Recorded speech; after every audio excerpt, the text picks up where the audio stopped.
maybe you can project it on the screens. Thank you very much.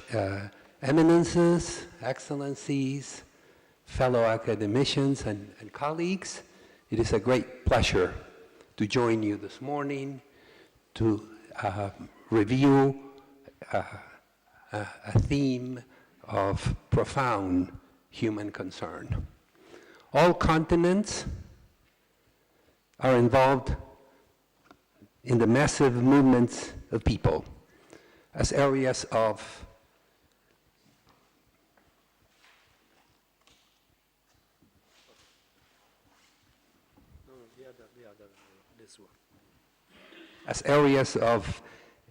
immigration, emigration, or transit, and often all three at once.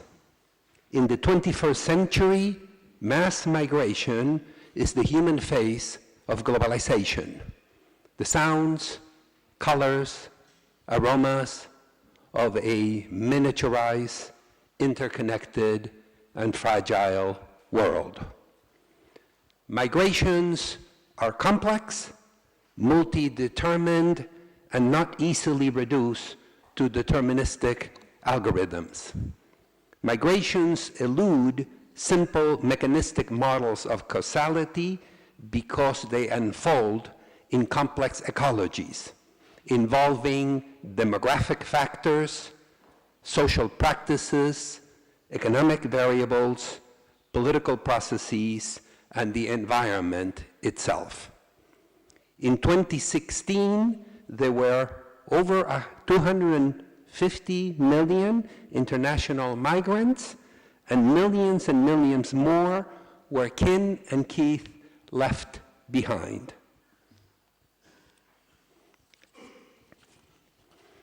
The largest international corridors of human movement today are in Asia, Europe, the Americas, and Africa. The largest chains of internal migration occur in Asia. China had an estimated 245 million migrants in 2014, and India an estimated 325 million people, more than a quarter of the entire country's population.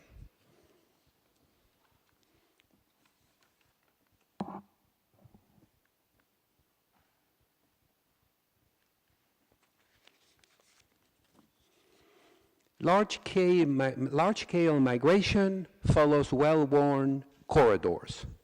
At the proximate level, migration is a household matter. Distinct patterns of kinship, family, and social organization carve the pathways for worldwide migratory journeys. The fundamental unit of migration is the family, variously defined in different parts of the world and structured by culturally coded legislative, economic, reproductive, and symbolic forms.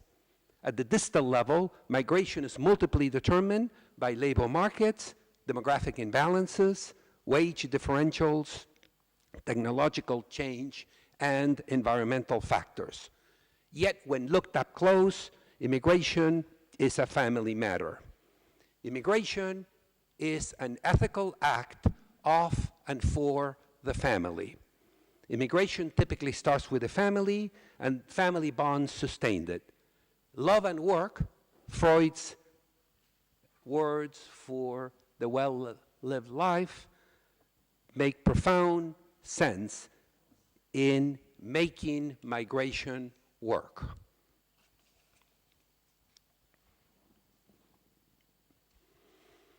As Ramanathan and Forum argue in our forthcoming volume, a joint initiative of the Pontifical Academies, the Ross Institute of New York, and the University of California, Los Angeles, argue rising sea levels, floods, droughts, high-intensity cyclones, monsoons, hurricanes, heat waves, and forest fires increase morbidity and mortality, disrupt production, decrease agricultural yields, decimate livestock, and forcefully displace millions the world over.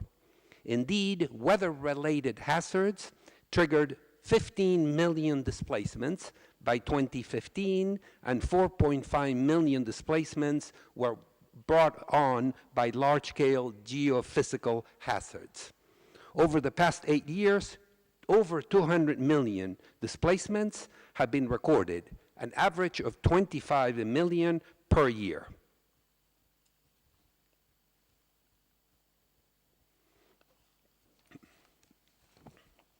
Historically, the clash of powerful nation-states was the main driver of the involuntary displacement of mass populations.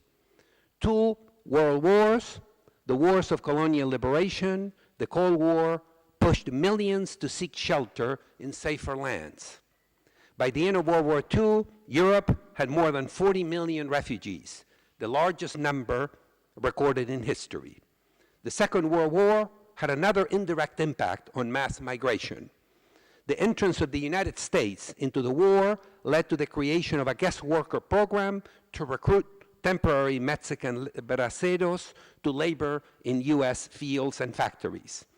Over the next half century, that temporary program led to the largest flow of immigrants in recorded United States history. And of course, the United States today has 4 times more immigrants than the second largest country of immigration in the world. Likewise, the various temporary guest worker programs in Europe ended up delivering permanent immigrant communities now visible in Berlin, Brussels, Rotterdam, and elsewhere. Nothing is more permanent than temporary labor migration. Decolonization and the wars of liberation generated their own refugee routes, sending Congolese to Belgium, Pieds Noirs to France, Indonesians to the Netherlands. The colonial struggles of independence in Africa, from the Maghreb to South Africa, Asia, including the end of the British Raj and the subsequent partition of the subcontinent, the Vietnam War and the Cold War, and the various proxy wars in Africa, Asia, and the Americas created massive displacements of people.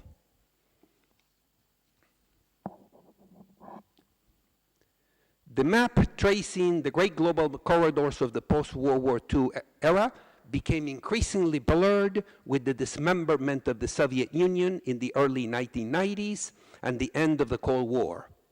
With the worldwide economic crisis of 2008, the anti-government uprisings in North Africa and the Middle East, the so-called Arab Spring, we are at the beginning of a new cartography of mass migration.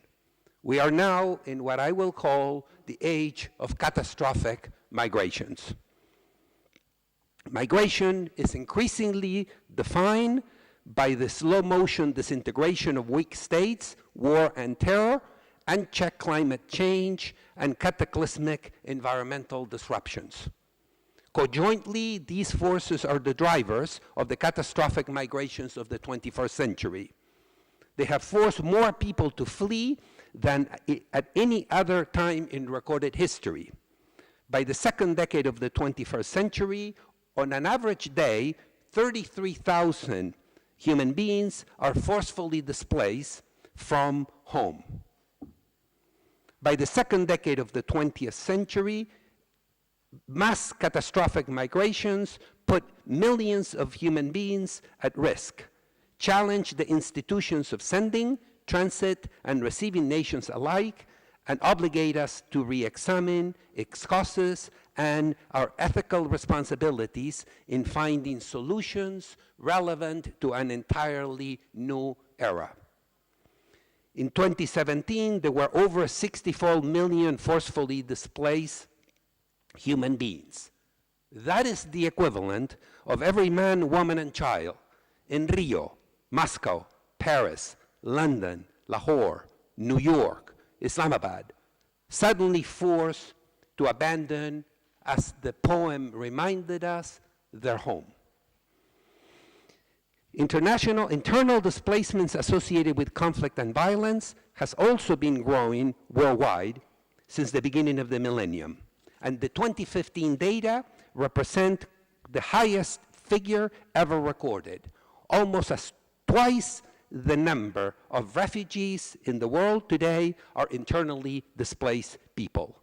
In 2015 alone, there were approximately 28 million new forced displacements associated with conflict, violence, and disasters in 127 countries. The Middle East, more than the rest of the world combined, leads in the number of war and terror displaced human beings. In 2015, 3 countries, Syria, Iraq, and Yemen, accounted for over half of all internally displaced human beings. Likewise, over half of all refugees under the United Nations mandate originate in 3 states, Syria, Afghanistan, and Somalia. The conflicts in these countries are disparate and incommensurable in nature, yet they share a chronic and protracted quality. Syria's descent into the Dantesque inferno has been over 6 years in the making. The Afghanistan conflict is at least twice as long. Somalia's chaos has lasted over 20 years, a generation. In all of these conflicts have now endured longer than World War I and World War II. In each case, environmental dystopia and climate change have both anteceded and accentuated the catastrophic movements of people. Very important to keep the following data in mind. The majority of those fleeing war and terror remain within the borders of their own country. Worldwide, 9 out of 10 refugees find asylum within a neighboring country. Africans tend to stay in Africa, Asians stay in Asia, Americans stay in Latin America. Much smaller numbers make it to other regions of the world. In sum, today's catastrophic migrations flow from war and terror, weak, feeble, and collapsing states, unchecked climate change, environmental cataclysms, and unchecked criminality. The case in Central America is a case in point. Catastrophic migrations are a subcategory of mass migrations, but differ in terms of origins, corridors, and the responses it generates. They challenge the institutions of nation states, create ambivalence and xenophobia, something Professor Sachs referred to in his introductory reflections. They represent the existential crisis of the 21st century.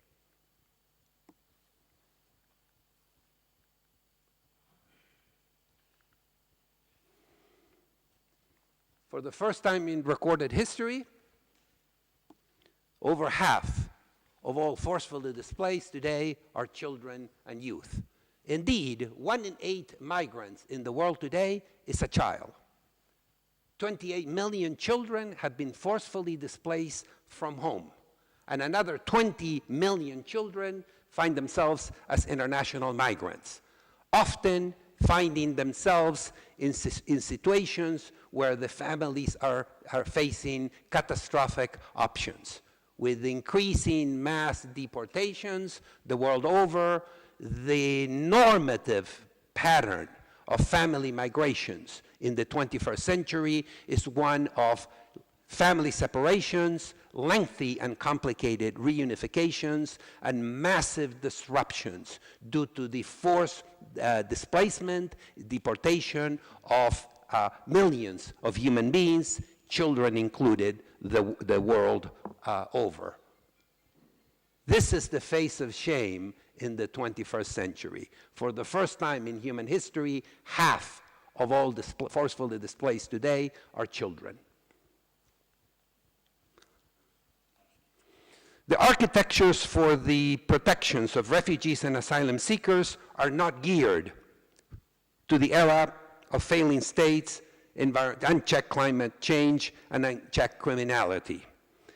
In the aftermath of World War II, the United States and its allies developed a set of policies for refugees based on the assumption that whatever caused them to flee their home would be resolved eventually. Therefore, civilized nations could promise non-refoulement, the right not to be returned to a place of violence or persecution, because the promise was only temporary. These structures are misaligned to new conditions. First, Protracted conflicts and devastated environments hold little promise of safe return. The conflicts in the countries generating the greatest numbers of forcefully displaced are increasingly protracted. War and terror in Syria, Afghanistan, and Somalia have endured longer than World War I and World War II. Second, these architectures are generally blind to the developmental needs of children.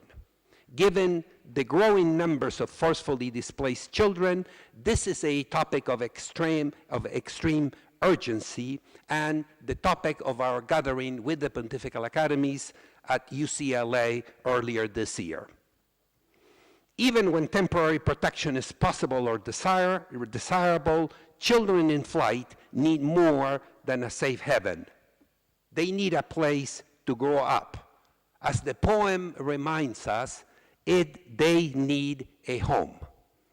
Third, the architectures are misaligned with the best evidence and current thinking on inter alia. First, mental health and trauma. This is a topic of multiple presentations, chapters in our joint forthcoming book with the Pontifical Academies. And here I'll call the work developed for our project by Richard Mojica, the head of the Harvard Refugee Trauma Center, Thérèse Battencourt, the head of the Harvard Refugee Center, and Hiroshi Yoshikawa, the head of NYU's Refugee and Mental Health Initiative. The new structures are misaligned to the legal protections required for children in the 21st century. And again, I called you to the work developed for our joint Pontifical Academies UCLA initiative by Jackie Baba, the director of the Harvard Refugee Law Clinic. They are misaligned to the protections required of education for an entirely different era. And here I called you to the work of Professor Pedro Noguera, Irina Bokova of UNESCO, and Professor James Banks of the University of California, Washington, and Sarah Dreyer Peterson of the Harvard Graduate School of Education, and our own academician and colleague, the eminent physicist Pierre Lénat of the Pontifical Academy of Sciences.